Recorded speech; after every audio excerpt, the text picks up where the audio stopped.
Hi Warren. Hi Anthony. How are you doing? If you can hear me, just indicate so. Either send a chat or just give me an indication that you can hear me clearly. Okay.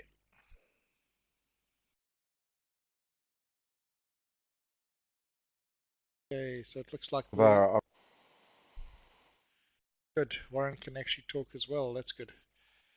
And let's see. Anthony, can you talk?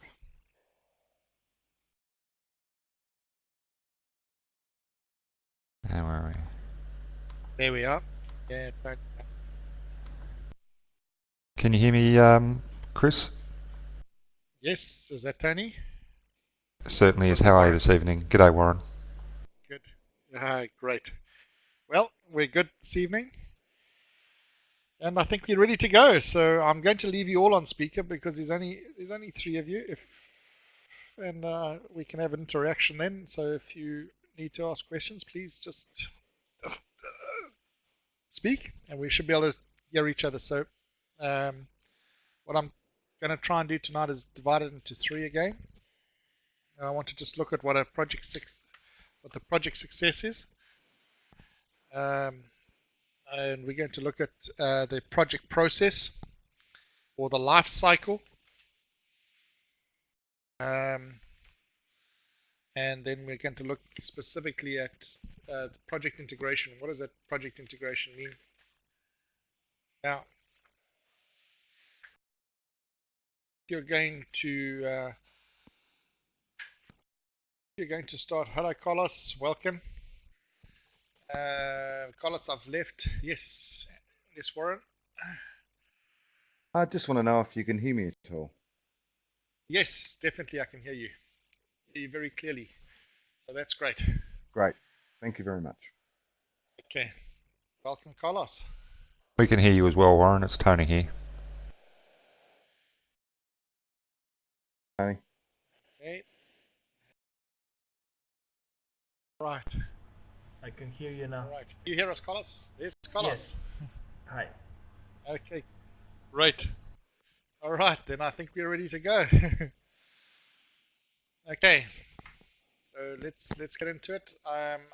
There's not too many of us, so I'm going to leave the speakers on. If you want to interact, just speaking.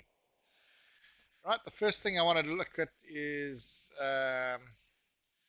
project success. What gives us a successful project, and how do we measure it? Well, project management is actually measured in a fairly simple way. If we have a look at our red triangle, project management is really a balance time, cost, scope, and quality. Now, I've put it up this way because that seems to be the way that most people put it up, but I think I prefer to see it a different way. So I'm going to quickly draw that for you. Let's see if I can draw it in a way that looks a little different. So I would see it being more like this. Way I would see, not like that, but rather that these are deliverables. So the real issue here is deliverables.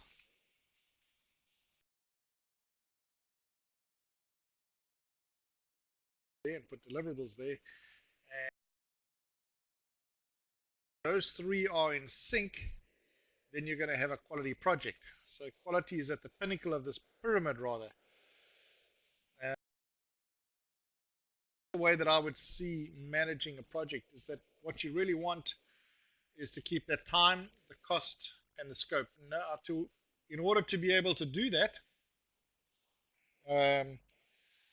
we need to look at the integrating processes. So one of the other things that I want to really look at tonight is the anatomy of a process. Now, Bock says there are 44 project processes. If I had to take Prince2 or another process, they would divide them up differently. But in the essence, what we're looking at tonight is the integration of the project body of knowledge is really to look at how does this integrate? What are the processes? And there are what they would call 5 process groups. What I'd like to really see are those are your major projects. Those are your core projects of project management, and they are all dependent on one another. But let's just have a look at the anatomy of a process first. Process has to have an input. Okay? There has to be some sort of transformation, and you're going to use tools and techniques to transform it, and then there'll be an output. If we look at a process, that's what we're looking at in any kind of business process. In fact, in any kind of if we had a system, we'd have to have an input of some sort. The system would exist to produce some sort of output.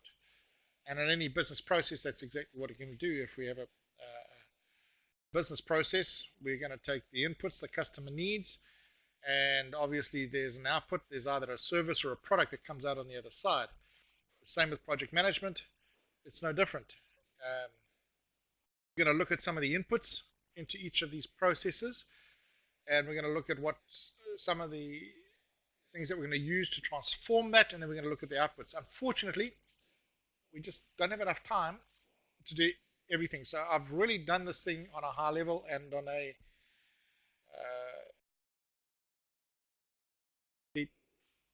deep way at all. So if some of these, if you're going to need more on some of these techniques and tools, what I'm going to recommend is that you just give me a email, send me away, and then during our question and answer sessions, I can try and answer those more, or even make a separate session just to cover a particular tool, something that pertains to the project management. Yeah. Why I'm saying that is because these 5 process groups, or 5 dependent processes, if you like, because they're still processes, really make up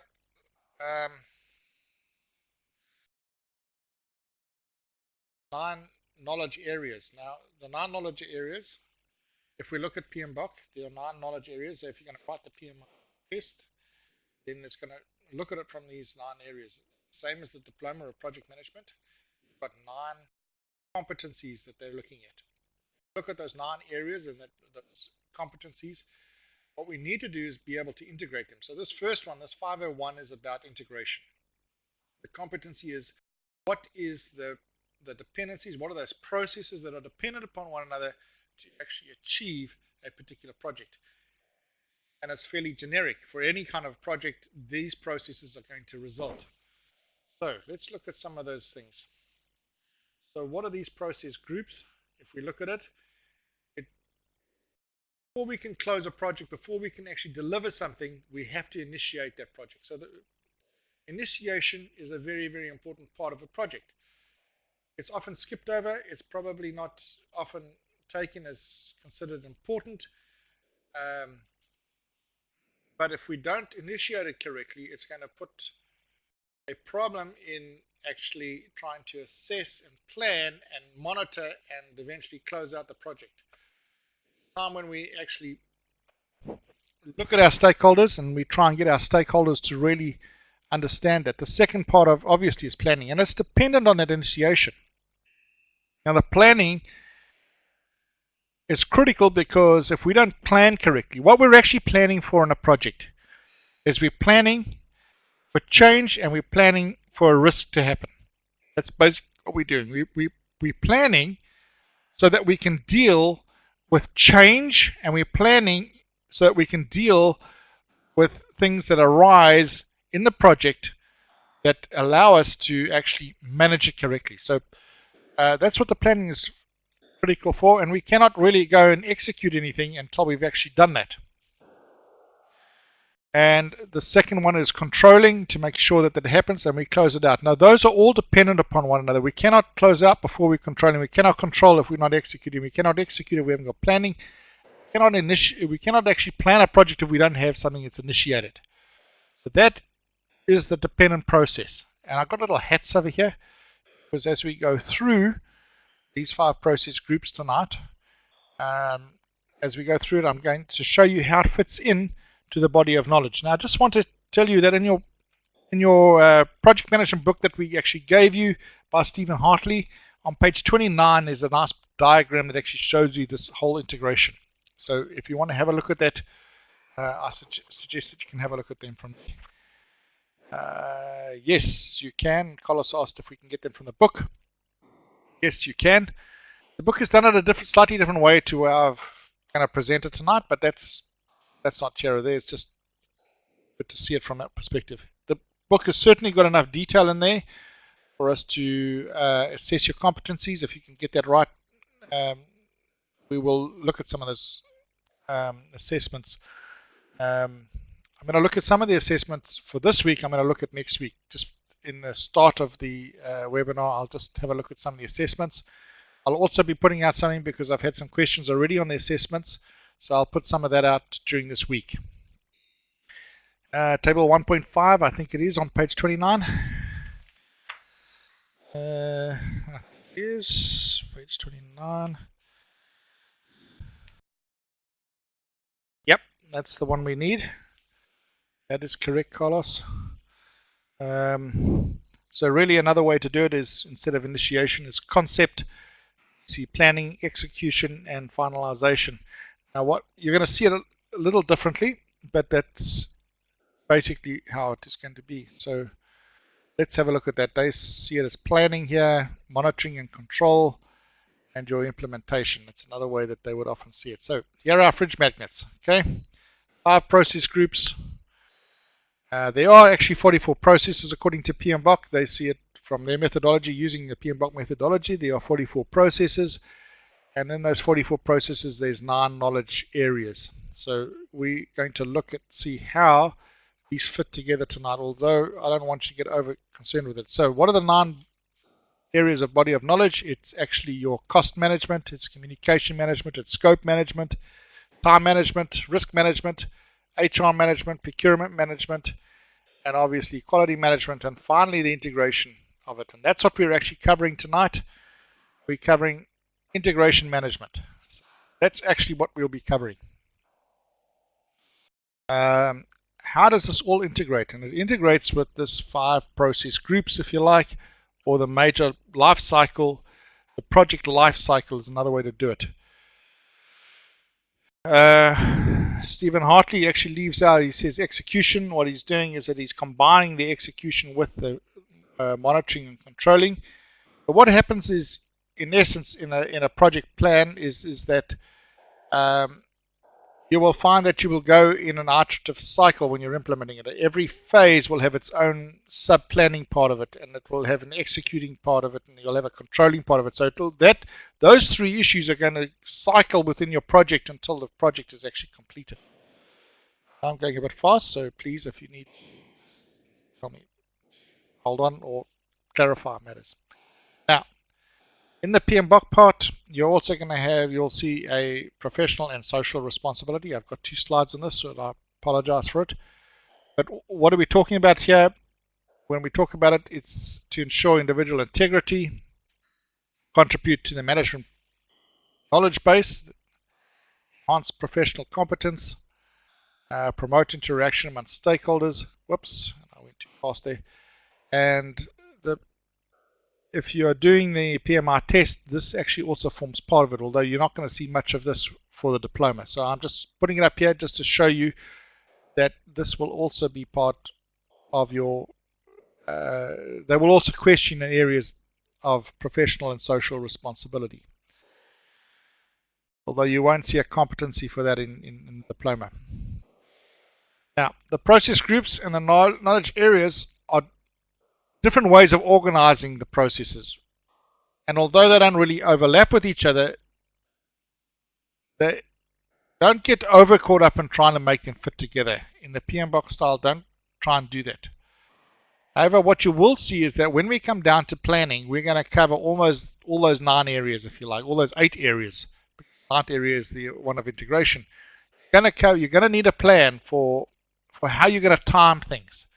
You're going to need a plan for your human resources. You're going to need a plan for how you're going to keep your scope under control. You're going to have a risk management plan. You're going to have a procurement plan. You're going to have a plan for each one of those ones. So when you're planning, each one of those areas comes up together, and you're going to see that fit in tonight. So let's have a look at these process groups again from that perspective. Okay.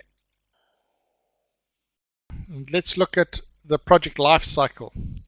Now, in each one of these, you're going to see planning and initialization actually dominates. All right, so if I go through the life cycle and I show you each of those bodies of knowledge, those 9 areas, you're going to see, and the process that come underneath it, you're going to see a lot of it comes up in planning and initialization. So if we take project integration management, which we're really doing tonight, you're going to see it really it entails, if you look at the way that they've divided that thing, it entails developing a project charter. It entails developing a preliminary scope statement. That scope statement will be refined later when you do your planning and your project management plan. Okay, there you see it says developing a project management plan. Directing and managing project execution falls under project integration. Monitoring and control falls under that. And integrated change control. And we're going to look at these things very briefly tonight, unfortunately. But each one of these areas we will look at tonight, and then the rest we're going to see a little bit later. So here's the scope management. What you're going to see in scope management, if I take the scope management, which will come next week, these are the type of things that we're going to be doing in scope management. It's scope planning, the scope definition, creating the work breakdown structure. How do we verify that the scope and control the scope? So that really goes right across the two. It goes part of planning, but it also is part of monitoring and control. And then time management. Obviously, it's about activity definition and the right sequencing of it. It's about resource estimation and duration estimation. It's about scheduling development, and it's about schedule control. How do we keep this in control? How do we make it the most efficient way of doing it? So it also goes across to the planning and the monitoring. Your cost is exactly the same. Remember, I had that triangle up. So time and cost are two ends of that triangle. The quality is the other one.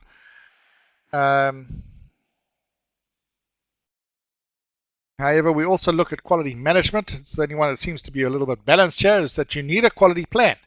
How are you going to do that? Because when you're executing something, how are you going to assure that your deliverables are up to the right standard? And then what kind of controls are you going to put in place if things are not in place? So defect control, change control, all of those things are part of the quality control as well, and monitoring. So that's one of your competencies that you'll look at. Another one is human resources management. How does that fit into this process? Well, you're going to do planning again. Your HR planning, you're acquiring the project team and developing the project team and managing that project team. That's what you're doing with the human resources. And then if we look at the project communications management, you're going to need a communication plan. How is this going to fit together? Last week when I asked you what kind of an organization did you have, the majority of you put up your hand and you said, well, we've got functional organizations. I said, well, in a functional organization you have a problem as a project manager because the line managers think that they're in charge of everything. If you come along and say, hey, these resources I need to have control over, you're going to have a hard time with that line manager. Now, the way to get around that, obviously, is from a communications perspective. So what you will do is, if your, and it should be, if your sponsor and your client needs to be higher up in the organization that can actually take the authority and have the authority over and above your line managers. And to get around that, what you do is you have a project steering committee. And you report to your client, and your client actually manages that steering committee. Right, that's a communication structure that needs to be planned. How are you going to plan that? Right, so we're going to look at some of the planning for that. Your information distribution. How are you actually going to distribute that? I was told a tip very clearly. Remember when I started with projects and I was doing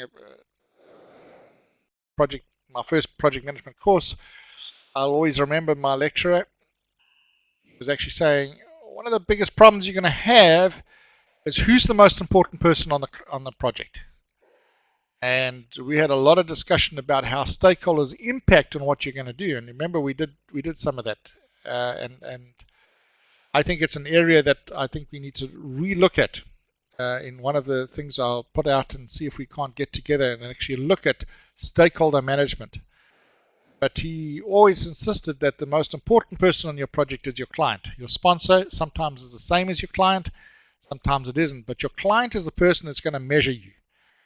Right? And you need to help the client manage the stakeholders. So how do you inform them in a way? So that all has to part of your planning of your project communication. So we've spent quite a bit on that one. Now let's look at this one, the risk management. I also said that a risk is probably the most important part of a project. Operational management is not a risk. The reason why it's not a risk is it's been done over and over and over again, and you already know how to cater for most of the risks that are there.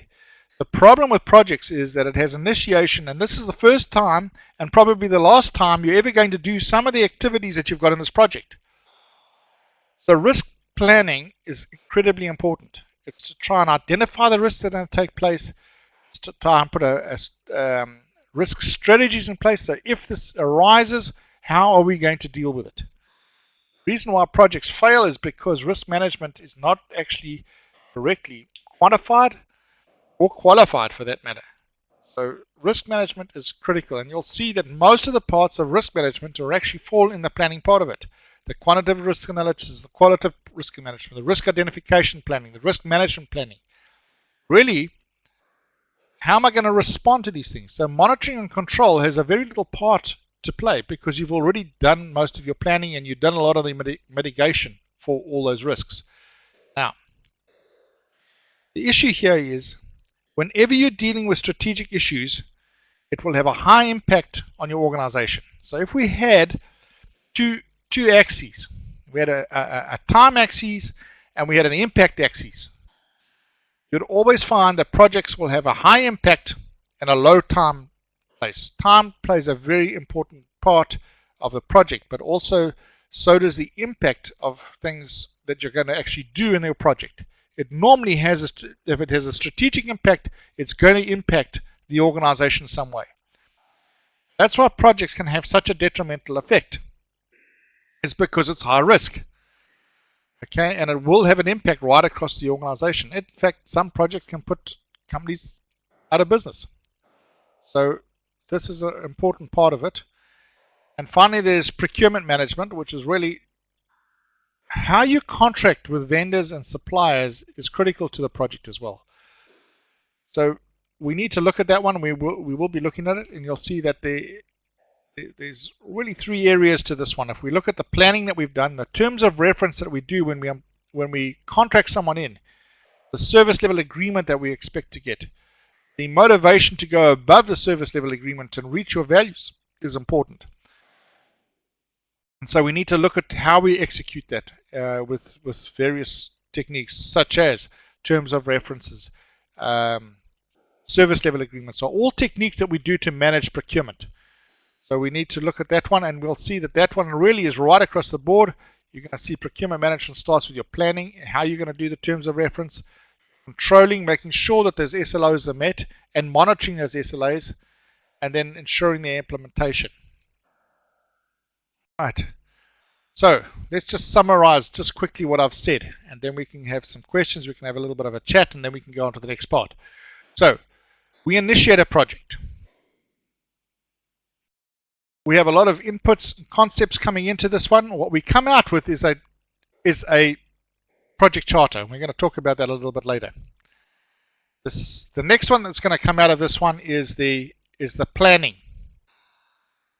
What comes out of that is your project management plan or your project delivery plan or whatever that is that you want to call it, but it's actually a project.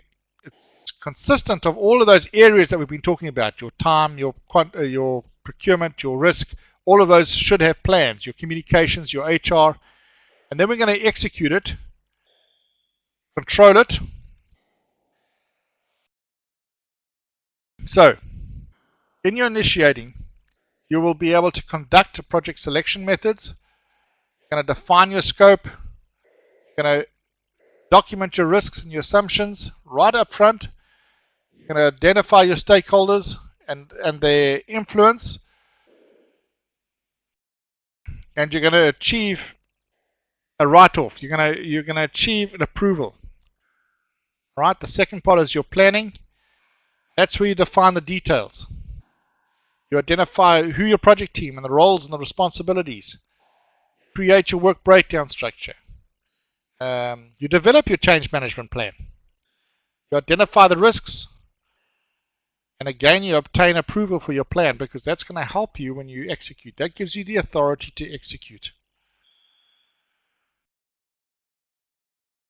All right, the next one is obviously your execution. And what you're going to do when you're executing, you're going to execute the tasks as they are per the plan. And we're going to ensure that and manage those expectations. If you haven't done your planning correctly, you're going to find a great problem in managing the expectations. Your procurement of resources is what happens in your execution, and you manage the resource allocation. Implement your quality management plan. You implement your approval of changes, your change management. The controlling area, what we're going to do is we're going to, whoops, I went right past the controlling. I did that last time as well. I'm sorry. Controlling is where you're going to monitor and put information back into the information system, and that's what you're going to use to execute. So that's why I said, and you're going to see it in the project management that we're going to just show you again the life cycle when it comes to the next phase. You're going to see that you're going to go around in an iterative process of planning, executing, controlling, planning, executing, controlling until you get to the closeout. Now, the closeout is important in a project because it's this area that someone always remembers. Your close, even, well, if you went to a movie, normally your close is the last thing that you ever remember about the movie. It's probably the opening and the close. Most of the stuff in between you miss. And it's the same with a project. Actually, it's your opening and your closing that are going to determine whether you've had a good project or not. And it's that final acceptance that is really quite critical. But you have got some things that you've got to do. For example, you've got to be able to obtain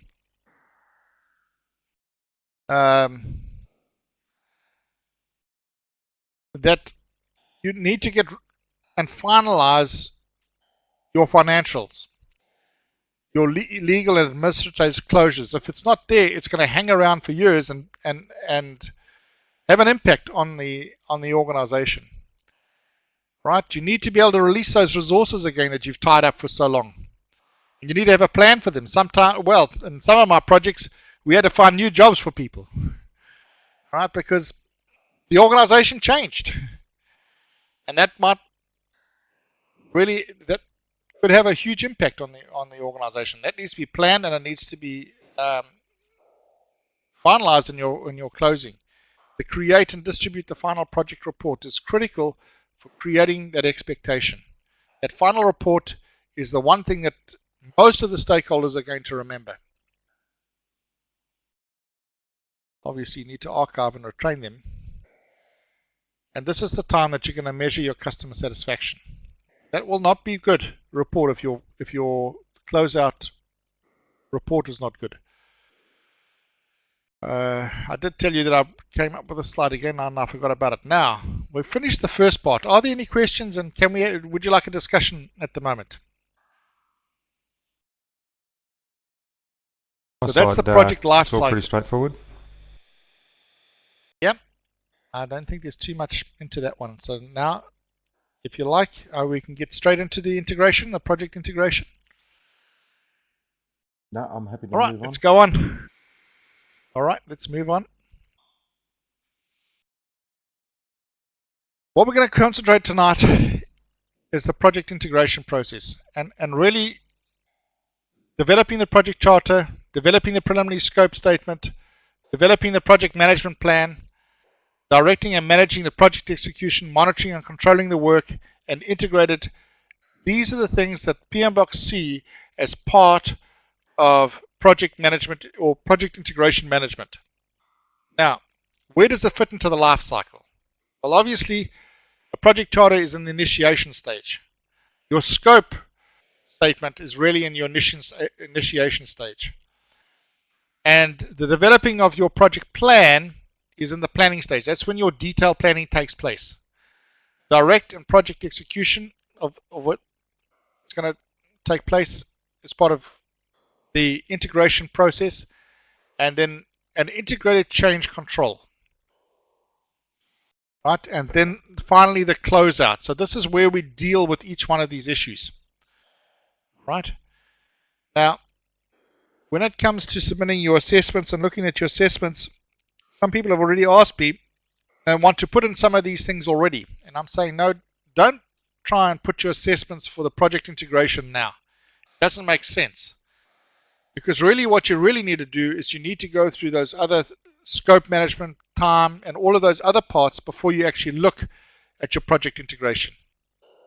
Although most of it, you're developing your project charter, it happens now in a project. It's easier when you're learning to actually go through all of those other ones and then come back and do and put in your assessment for project integration. It's hard to say when you're trying to teach this whether you should do it up front or whether you should do it at the end. What I would say is that let's look at it now up front, but really don't try and do these assessments now. Leave your assessments until the end of this one. And I highly recommend that for this one, that you leave your assessment for project integration until you've done all the rest. Right, now let's go into the project lifecycle. I'm going to draw it a slightly different way, and I said to you I would draw it as an iterative process because that's exactly what's going to take place here. Now, what's going to happen is that you're going to initiate a project and you're going to get the authority or the mandate to continue that project. And then you're going to go into a planning stage. You're going to obviously plan the whole project out. But what you are going to find in large projects, especially ones that have strategic value, is that you're going to go through an iterative process of planning, execution, and control all the way through your project. So although you will have a major project plan, you will divide your project up into smaller milestones, and each of those milestones are going to be planned individually. So when it comes down to the detail, you go down around an iterative process, and I'll try and show you that as we go through tonight. So in a project lifecycle, what happens is that you do the whole thing in the big plan, and then you will execute, plan, and control in smaller phases. So that's really how that actually takes place in a project. Now, you'll see that I left out the needs and I was blank there. The reason why I left it out until now is that we always start with the needs of the customer, or prefer to say start with the needs of the client. Now, I didn't do a lot of stakeholder management in there, but your textbook has got some very good things about stakeholder management. And I'm prepared to go through that one as well if we had to look at it. But the most important thing about the needs is that you are going to be driven by the needs of your stakeholders. However, it's going to be your project sponsor and your client, and hopefully they'll be the same one. And there are really three types of projects that you're going to get. Right? The first one is somebody in the business is going to see an opportunity and they're going to take it to the board and they're going to say to the board, look, this is what we're going to get. If we do this, these are the benefits to the organization. And the board is going to say, yes, go ahead, or no, don't go ahead. And you're going to do both a qualitative and a quantitative using some mathematical or financial formulas. And you're going to do a qualitative assessment of this project, determining the needs and saying, well, this is going to do it. That's the first one. A second way the project should come is that it's forced on you. You are given this project and you're said, go and implement, or go and design, or go and do this, but we want this because if we don't do it, the organization, something's going to drastic happen to the organization. And it's really forced on you to do it. I can give you an example of that one. When I was working for a university, the council said to the Deputy Vice Chancellor, you will move from doing self-development and you will either purchase a package or you will go into some sort of partnership, but we cannot afford to continue doing self-development. Now, there was no There was no assessment done whether this was actually true or not. The issue is that the council just had a gut feel to say that self-development was not a cost-effective way of doing something. And there was no option out of that one. So really it made it quite easy for a project manager like myself, because I only had to compare two things, either a partnership or a package. And that was how I had to implement it. Now obviously, on a size project like that, you're going to have a high risk. Now, what helped me with that high risk was in fact the project charter. Right? The project charter is what you prepare for your client, and you allow the client to manage those other stakeholders like those board members. But what you have in here is actually the basis, and if you like, the governance structure of your project. So a project charter gives you the mandate, and it's the initiator that normally allow or will authorize that. This is what's going to give you the authority within the organization to do something. So how you organize things, where the project structure, where the communication structure, all of those things must be in your project charter. Your project charter is critical from that perspective. Now, there are other names for this. It's sometimes called a project initiation proposal. It's sometimes called your objective statements. It's sometimes called the investment proposal. But there might be many other names for it. But generically, it's often called the project charter. So how do you develop a project charter? Well, in brief, this is what happens. All right, you have, there might be a contract. Somebody gains a contract within the organization to do something. A motor car manufacturer might say, well, we're going to redesign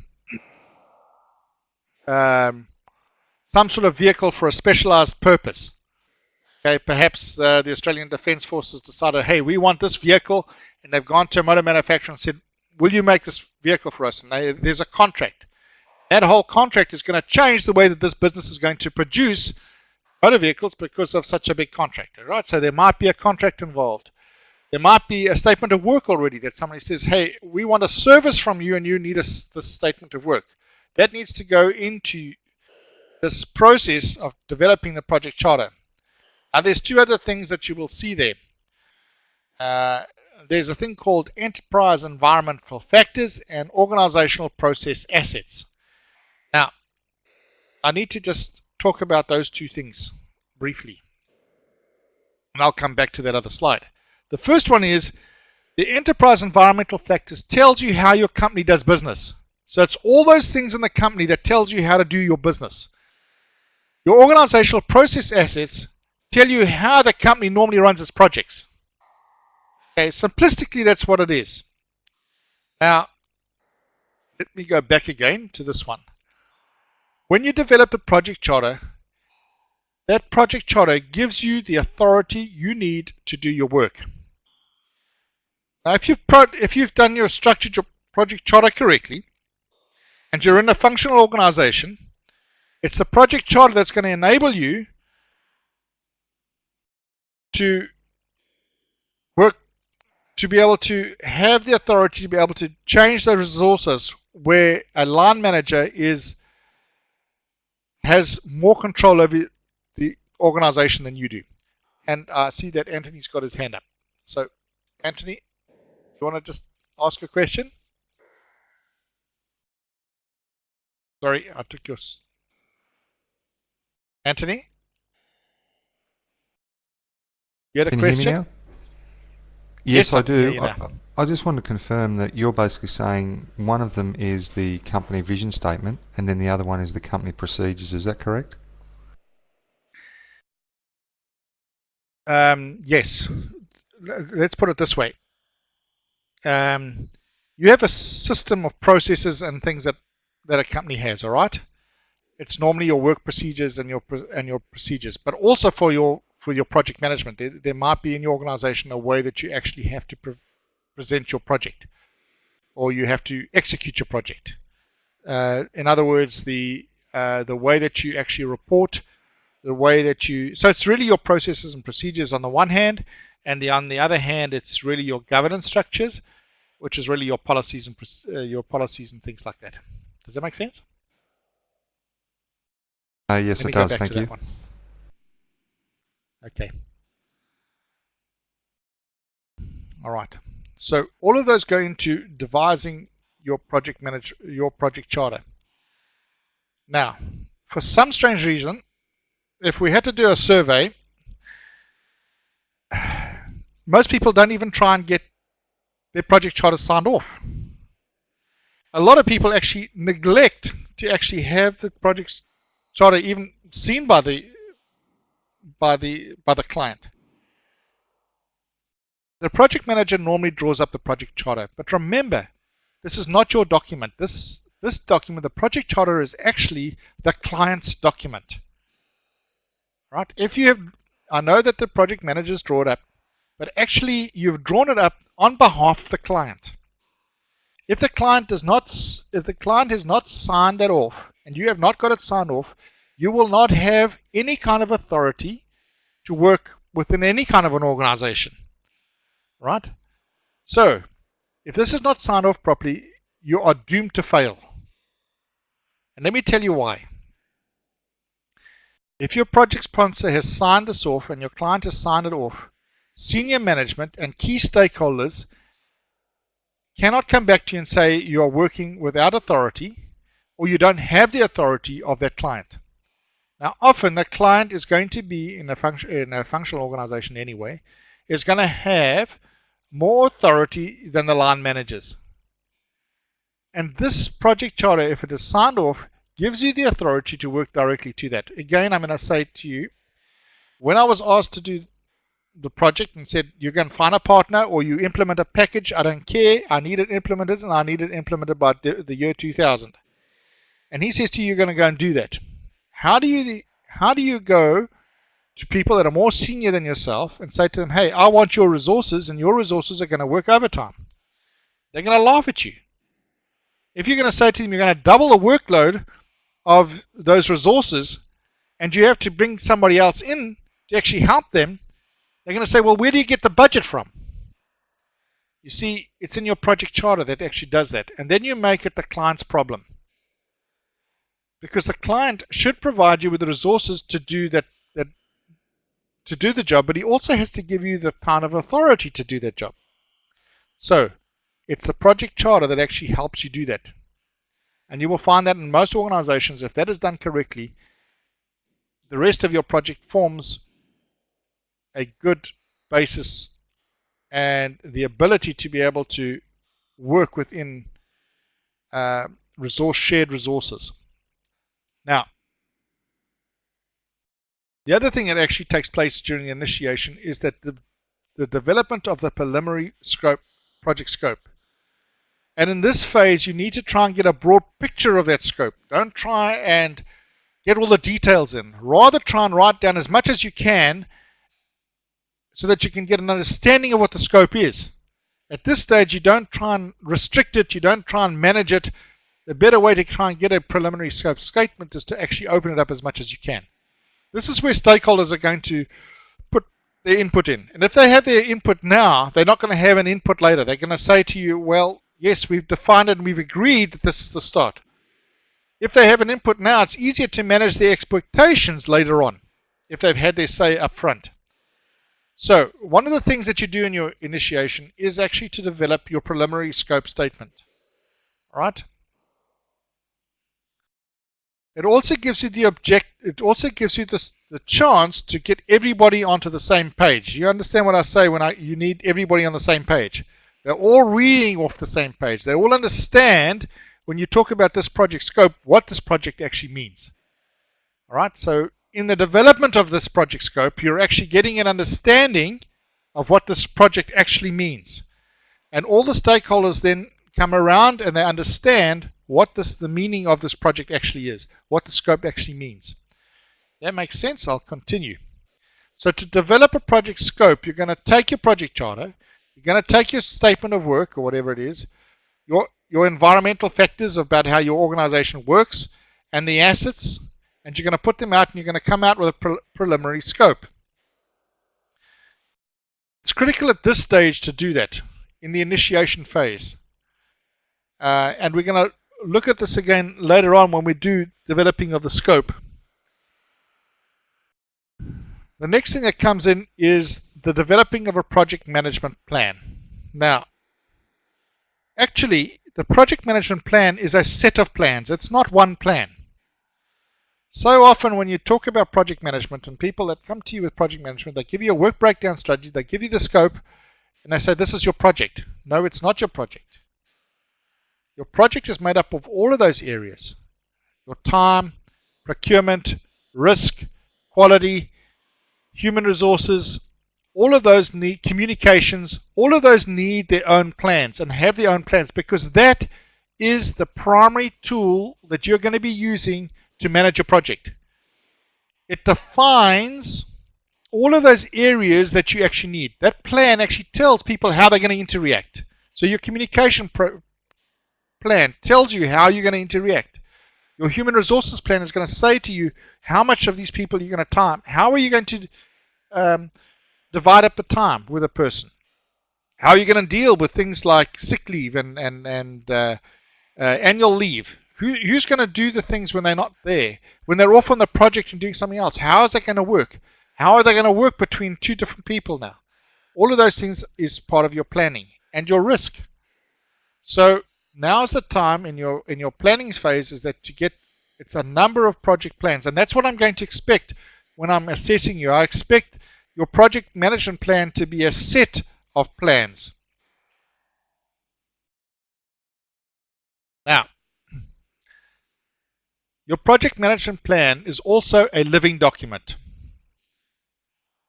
You are actually planning for change and you're planning for risk.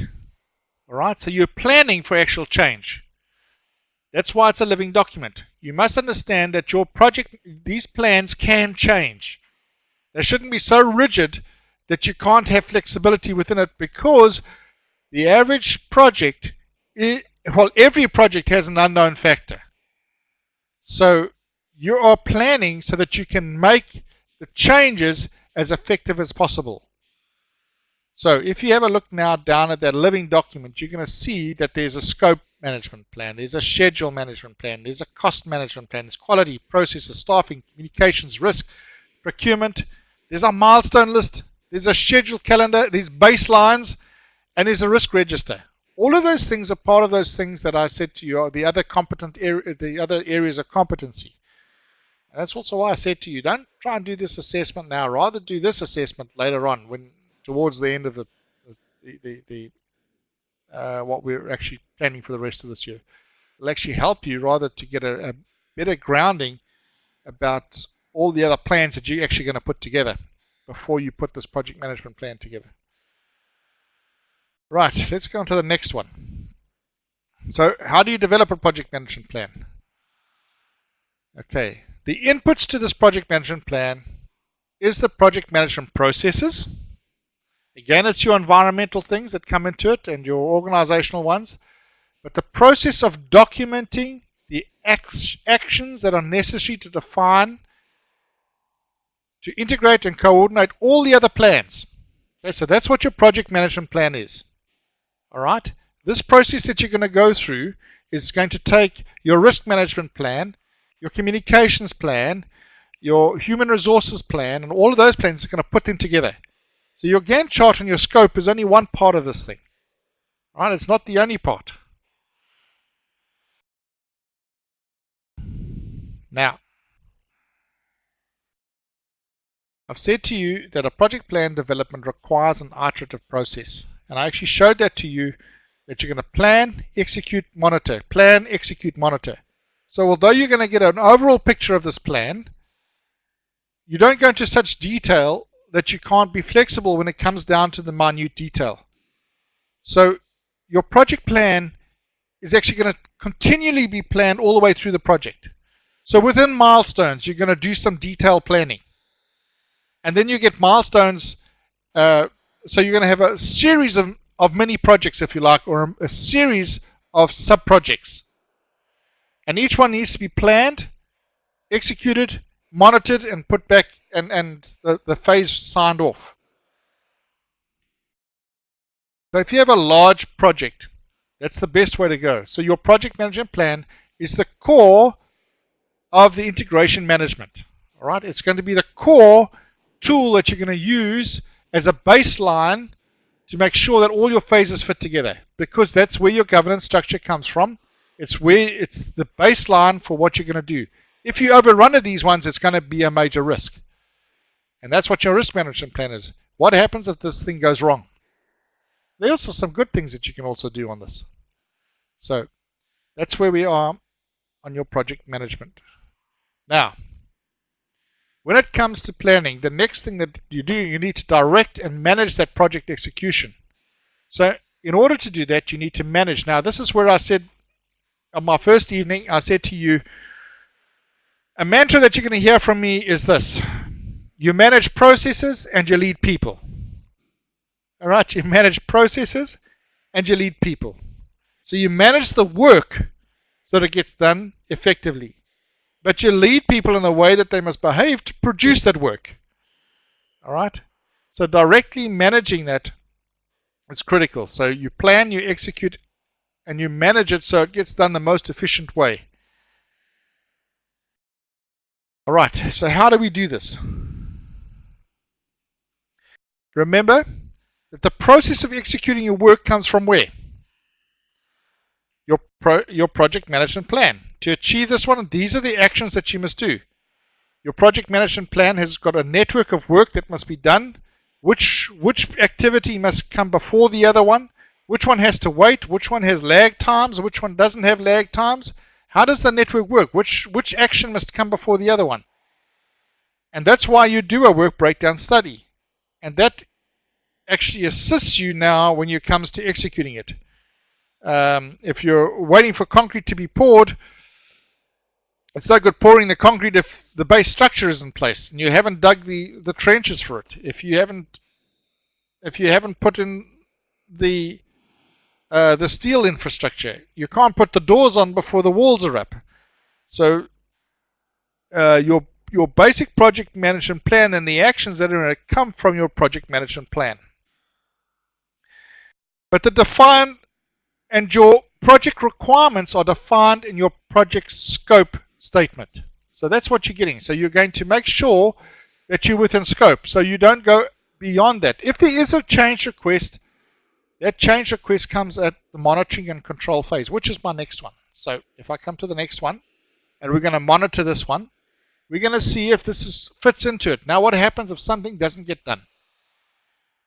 Or the customer changes his mind, or going through this project, you suddenly realize, hey, I need to change this. All right, it reminds me of when the construction company or the project managers for changing the JSC, they built a new building. The one in Johannesburg was going to be shifted to Sandton because Sandton is a snobby area, and that's where all the corporate places. So the JSC wanted to move out to Sandton.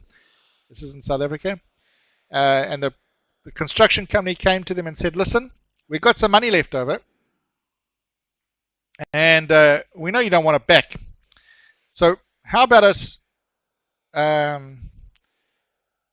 putting all new furniture in your new building and making sure that all your computers are put in without you having to leave over the weekend. So in other words, what you will do is on Friday afternoon, you will leave with your coat and your briefcase, and all you'll have to do is go to the next one. Now that's a scope, that's a huge change in scope. I can't remember how many millions it was, but it was a massive change in scope. But it was a very good one from the client's perspective, and it gained them a lot of, and it gained the construction company a lot of brownie points. To think that these people could move out in the afternoon on Friday morning and walk into a new office because of a change of scope was very beneficial from the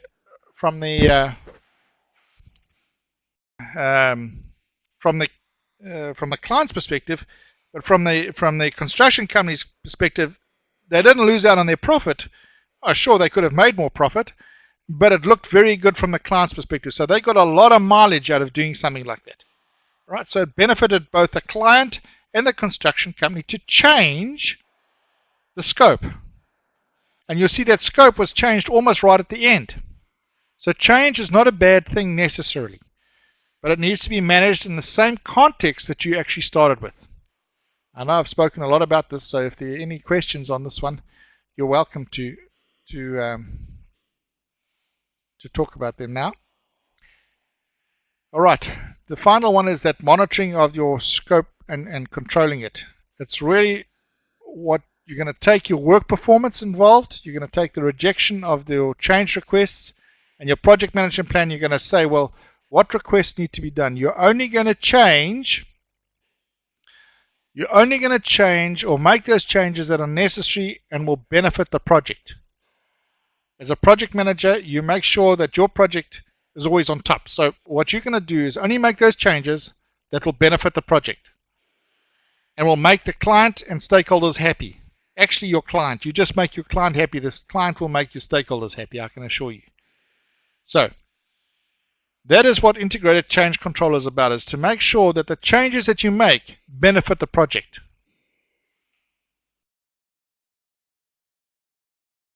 All right, so integrated takes your deliverables, it takes your project plan, and it makes sure that you have approved and validated defect repairs. It makes sure that you have approved corrective action and preventative actions. So that's what that actually does.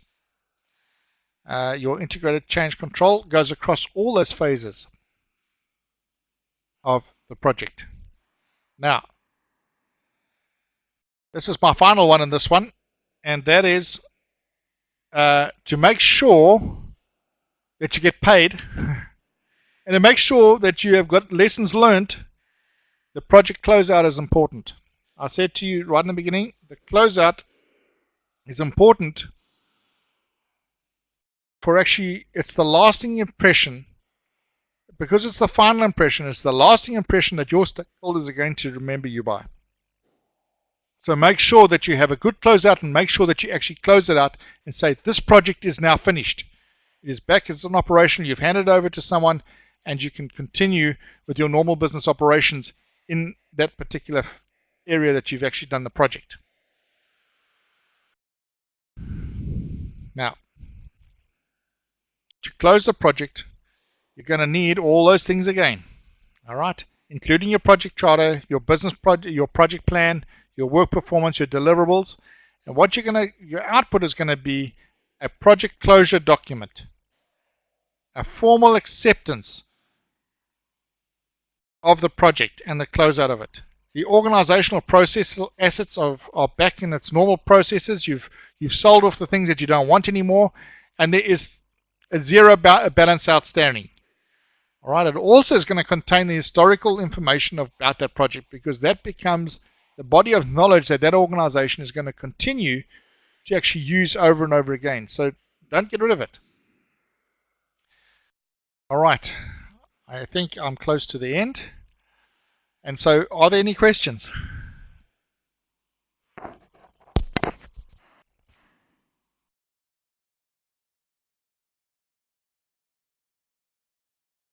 What tonight? Not from Anthony. Okay. Fellas that are coming out clearly. Did you hear me on that side? You're okay. And Warren? Yes, all good. You okay? I just made a comment. I probably should Good. read a couple of chapters ahead of where we are. I only got my book on Friday. Okay. Well, that's okay. I'll tell you what we can do for you, Warren. If you like, if you give me an email of when it's suitable for you, I can take you through some of those things that we have missed and bring you up to speed if you want.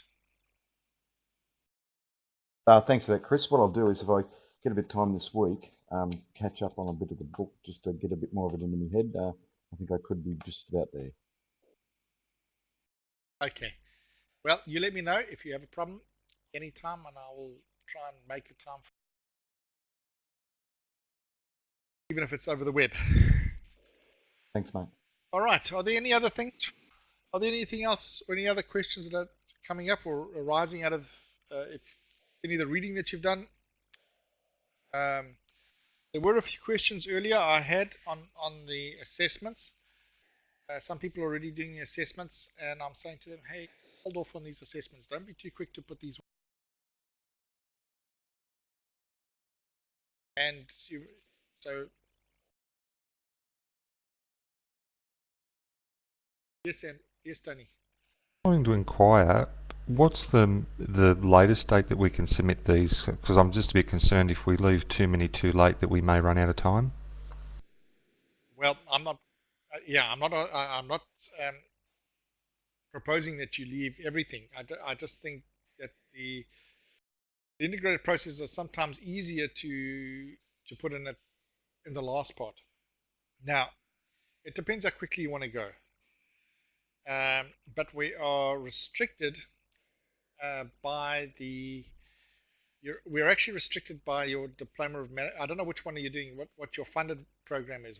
What is your funded program? It's the Diploma of Civil Construction. Okay, so if it's the civil construction one, then that would be Queensland, right? That's correct.